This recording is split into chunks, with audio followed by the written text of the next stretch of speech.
অনেক দিন ধরেই ভাবছিলাম চিকেনের এই প্রিপারেশনটা বানাবো।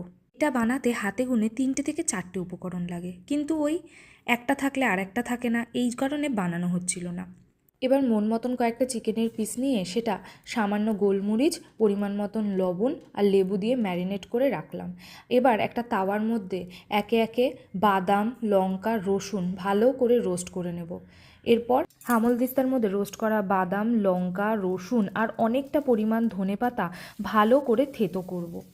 এবার গরম তেলে সামান্য গোটা জিরে, একটা করে গোটা গরম মশলা আর একটা তেজপাতা ফোড়ন দিয়ে তার মধ্যে কুচি করে রাখা পেঁয়াজগুলো লাল করে ভেজে নিয়ে আগে থেকে ম্যারিনেট করা চিকেনটা খুব ভালো মতন ভাজবো জল শুকানো পর্যন্ত।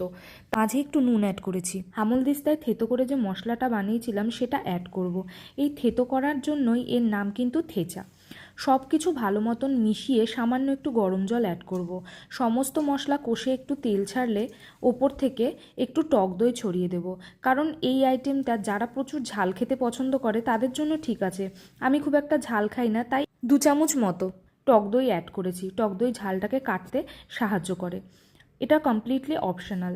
তারপরে সমস্ত কিছু মিশিয়ে নিয়ে ওপর থেকে বেশ খানিকটা ধনেপাতা কুচি ছড়িয়ে ভালো করে মিশিয়ে সার্ভ করে নিলেই রেডি থেচা চিকেন। তারপরে গরম গরম রুটি হোক, পরোটা হোক, সব কিছুর সাথে পরিবেশন করলেই রেডি।